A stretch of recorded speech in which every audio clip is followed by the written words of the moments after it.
James Doohan. How many people know who James Doohan is? Look around the room, you guys.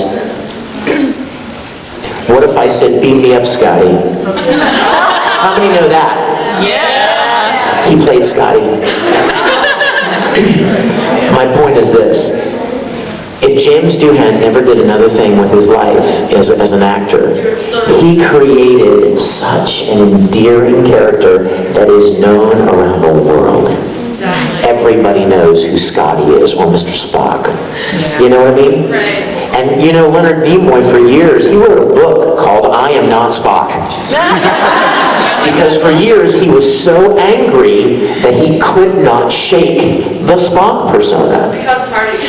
But then, after a while, at 78, He wrote I Am. then he wrote another book called I Am Spock. Point being is, he came to terms with the fact that, you know what? Thousands of actors spend their entire lives playing tons of characters and no real memorable ones.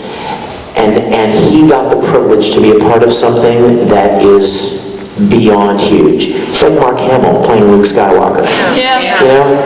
I mean, it's beyond great. You know, it's beyond amazing. So, and hear me closely, I'm not likening me to Star Wars, but or Ed to Luke Skywalker. That's huge. But you understand what I'm saying. I've done over 100 shows.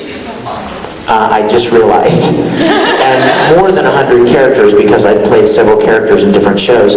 But there aren't very many Full Metal Alchemists, and the privilege to be a part of that show. And that's why I get so excited that you guys get excited about Oran, or Tsubasa, or Dean Angel, or whatever, because I love that you guys enjoy other things that I've done as opposed to just the one character. But if I never got to play another character as big or as wonderful as Ed in Full Metal, I have already been blessed beyond words to have gotten to do it at all. So that's what I think about that. Last year, I know you see so many faces and so many, you're not going to remember everything. I just want to say, last year I had come to your panel and asked you to wear my teddy bears. Oh my gosh. Yeah. Did I do it? Actually, I wanted to request if I could get a kind of like a Raver goggle picture with you. Absolutely. I tell you what, let's do it after, so that we don't take up time in the panel doing it. But if you come to my session, I will do that with you. You know what would be a really good opportunity to do that is after you come and see our concerts, you can come and meet us. Always thinking.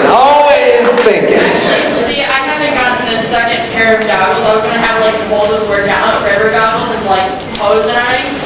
So I'm not going to wear, oh my gosh, kitty or... I feel so bad about that, but... You know what? I love those goggles, by the way. I think they're so cool. We were down, Caitlin and I went down yesterday to the dealer's room just to walk around a little bit because we won't get to see much of it for the rest of the weekend. And I love those goggles. I almost bought a pair. Yeah, there were some of those slides, but yeah, I'm going to keep this tradition because last year you had signed my friend. You come by the autograph session after our concerts and we'll do it. All right, Done. pick somebody. How about someone in the back? How about way back there in the back? Yeah. Question and also comments. I'm a huge Gundam fan, and one of the things that really got Gundam started off in America was Gundam Wing, which aired like way back on Cartoon Network when anime was just being popular. And that show was fantastic stuff. Big Gundam took off in America the way it did. So I want to thank you for that great job. Thank you.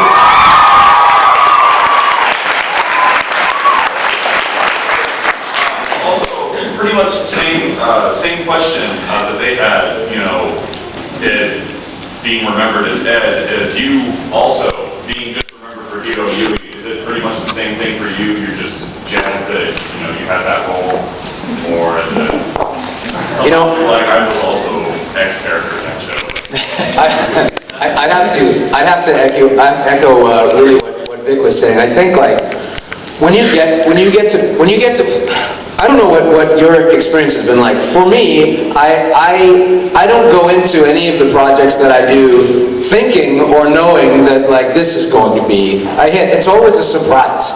It's always a surprise to see how you guys accept it and relate to it, you know? So when we did Gundam, it was new for me. It was a new thing. Like I said, it was a new opportunity to do something new. And every role is like that. So I try to put as much of me into every role. And there's this saying in the entertainment industry that you're only as good as your next job.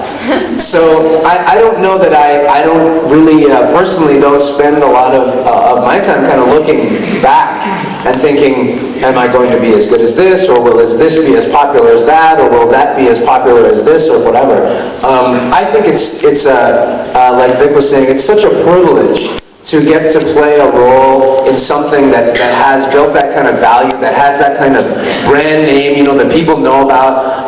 It's such a privilege to be able to come here and be with you guys and speak with you and get to know you and play music for you and relate with you. And so, in a way, it's like the value of getting to play Hero. I'm still getting the benefits of it, even right now, getting the opportunity to answer your question.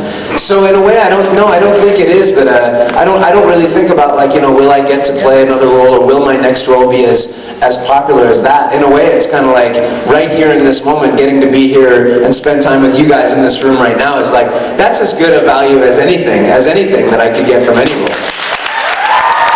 Right? Absolutely. Thank you for your question. Let's see. How about right here? I really want to hear her question. She has a surrogate hand raiser. That counts as a question. Something about Gundam that I've been wondering for a very long time, and I'm pretty sure a lot of other people have been wondering this too. Where does Hiro keep that gun?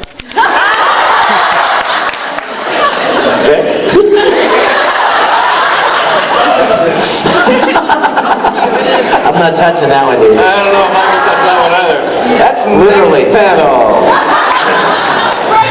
Never fixed. Pick somebody. Yeah. How about you?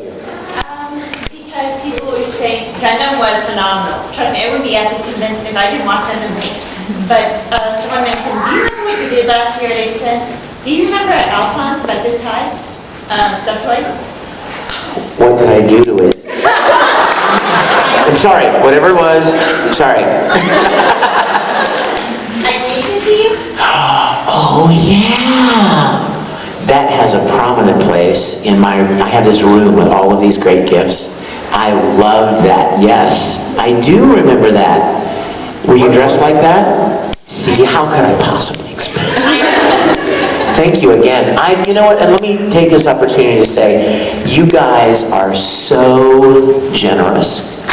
You're so kind and so generous with your drawings and gifts and things that you've made and things that you've written, and I am daily overwhelmed by how generous and giving anime fans are. And you know, it's funny, we don't make a lot of money. In case anyone's like, oh, I want to become a voice actor and be rich. Those two don't go together. Voice actor and rich, not so much. But you know what we do get in the privilege to interact with you and the kind of excitement that you share for the work that we've done is worth more than any amount of money.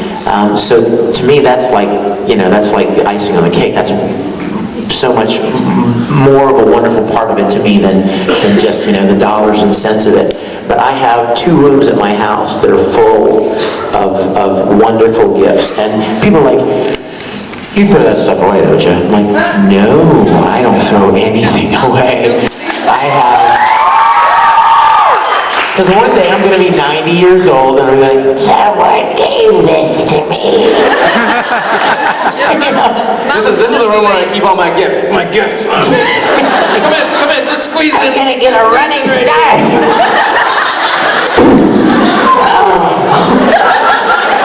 But yeah, I'm so grateful for the gifts. In fact, that reminds me, I'm going to take this opportunity to tell you I have a gift for you. Real quick. I wanted to think of something I could give back to